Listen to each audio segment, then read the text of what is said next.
대략 방법만 말씀드리면 이제 주관식 같은 문제에 단답형 문제를 쓰라라고 한다면 제가 3 분까지는 시간을 줄 수가 없겠죠. 한 2분 정도의 시간. 그래서 그다음 문제가 첫 번째 문제가 객관식 문제였다고 가정을 하면 10시 반부터 10시 33 분까지 그 문제를 푸셔야 돼요.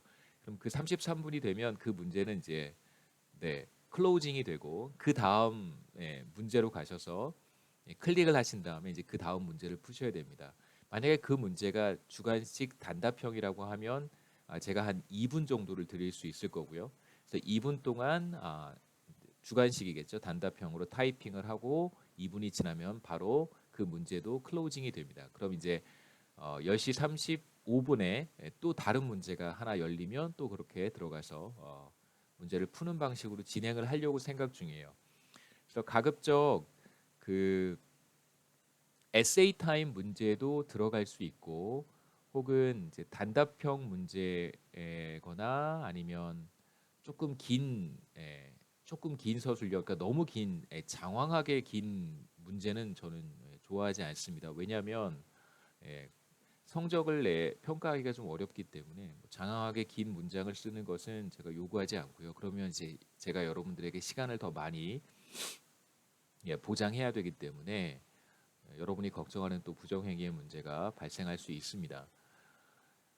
그 다음에 이제 마지막으로 하나 또 말씀드리고 싶은 것은 계산 문제들이 분명히 들어갈 거예요. 계산 문제가 들어가면 그 계산 문제는 뭐 식을 쓰거나 공식을 쓰거나 그렇게 할 수 없기 때문에 시스템이 또 그런 한계가 있습니다.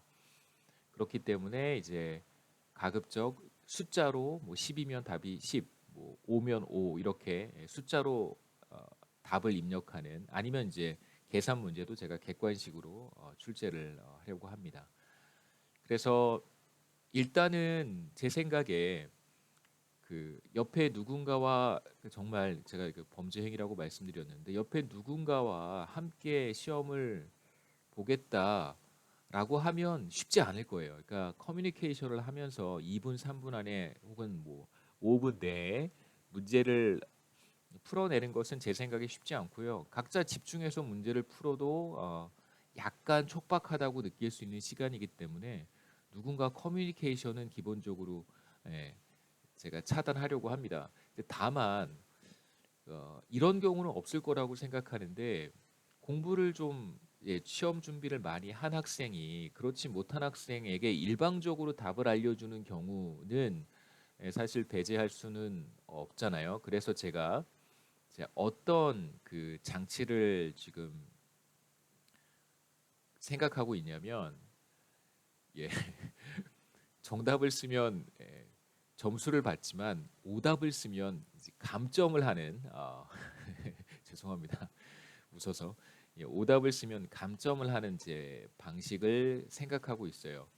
그래서 그러니까 만약에 공부를 충분히 한 학생이 자신은 그게 정답이라고 믿고 옆에 있는 친구한테 알려줬는데 그 친구가 만약에 자신이 답을 쓰지 않으면 빵점인데 잘못된 답을 쓰면 마이너스란 말이에요. 자, 그렇다면 이제 고민을 해야 됩니다. 공부를 했다고 생각하는 친구가 알려준 답을 그대로 쓸 것인지, 맞으면 점수를 얻지만 틀리면 감점이 되잖아요.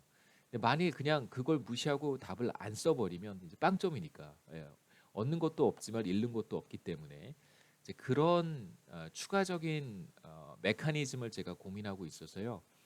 가능한 그 혼자서 공부하시고 뭐 강의 노트라든가 뭐 동영상도 여러분 그 필요하시면 제가 그날 시험 보는 날에 그 유튜브 뭐죠? 그 주소를 링크를 제가 다 알려드릴 수 있습니다. 여러분 뭐 다 아실 수 있잖아요. 그 우리 강의 제가 유튜브에 다 올려놨기 때문에 유튜브 통해서 다 확인할 수 있고요. 그래서 자신이 사용할 수 있는 리소스만, 인터넷 리소스든 뭐 책이든 뭐 강의 노트든 슬라이드든 이런 것들만 여러분 활용을 하셔서 시험 준비하셨으면 좋겠습니다. 그래서 가능한 뭐 제가 완벽하게 모든 걸 막을 수는 없지만 제가 최선을 다해서 많은 학생들이 고민하는 부분에 대한 고민은 조금이라도 덜어드리도록 하겠습니다. 근데 이런 거는 진짜 그 전산 담당자가 해야 되는 거 아닌가요?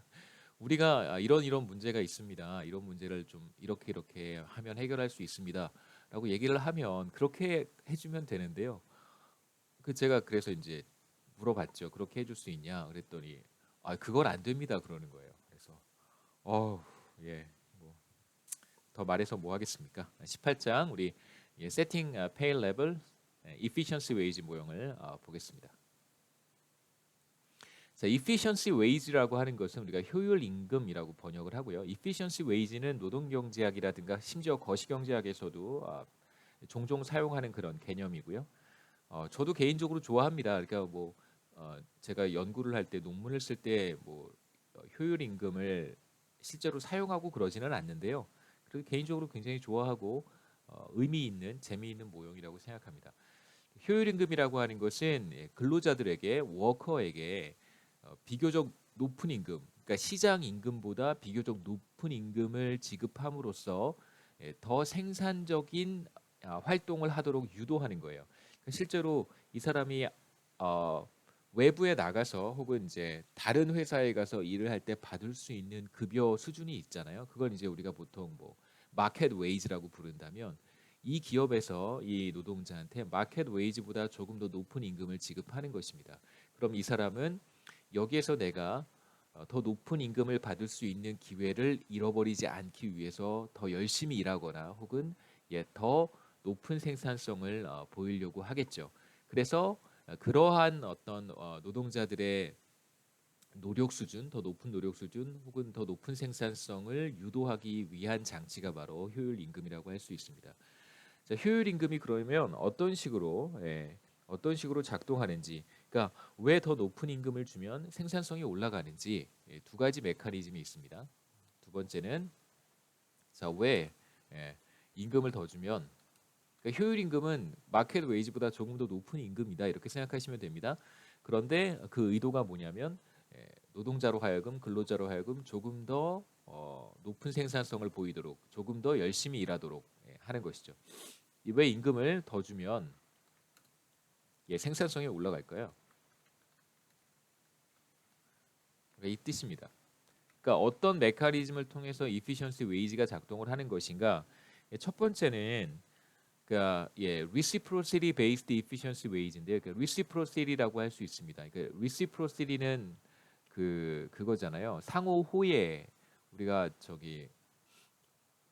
그 코로나 바이러스 사태를 겪으면서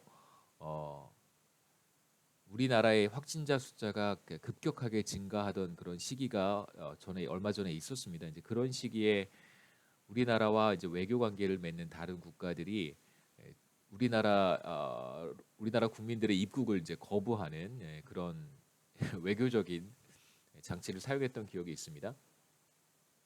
그게 기본적으로 이제 상대 국가가 그렇게 우리나라 국민의 입국을 막을 경우에 한국도 그거에 상응하는 조치를 한다라고 하는 것이 이제 리시프로시티라고 하는 거죠. 저쪽에서 눈에는 눈, 이에는 이 이런 식의 개념입니다. 상호 호혜주의, 리시프로시티라고 하고요. 여기에서 리시프로시티라고 하는 것은 무엇이냐면 많이 받으니까 더 높은 임금을 받으니까 그에 상응하게 일을 하는 것이라고 볼 수 있습니다. 그래서 페어니스와 관련된 개념이라고 볼 수 있겠죠. 그래서 더 높은 임금을 받기 때문에 자발적으로 더 많은 노력 수준을 투입하는 것입니다. 두 번째는 rational shocking based efficiency wage라고 하는 것인데요. 두 번째 메커니즘은 뭐냐면 만일 내가 열심히 일하지 않으면 더 높은 임금을 받을 수 있는 기회를 잃어버리게 됩니다. 그러니까 efficiency wage를 제가 받고 있어요. 그런데 그만큼 뭔가 더 높은 생산성을 보이지 않으면 제가 더 많은 임금을 받을 수 있는 기회가 사라지기 때문에 그러한 기회를 잃지 않기 위해서 더 열심히 일하는 것. 그러니까 사실 첫 번째 리시프로시티와 그러니까 쇼킹의 개념은 조금 다르다고 보셔야 됩니다.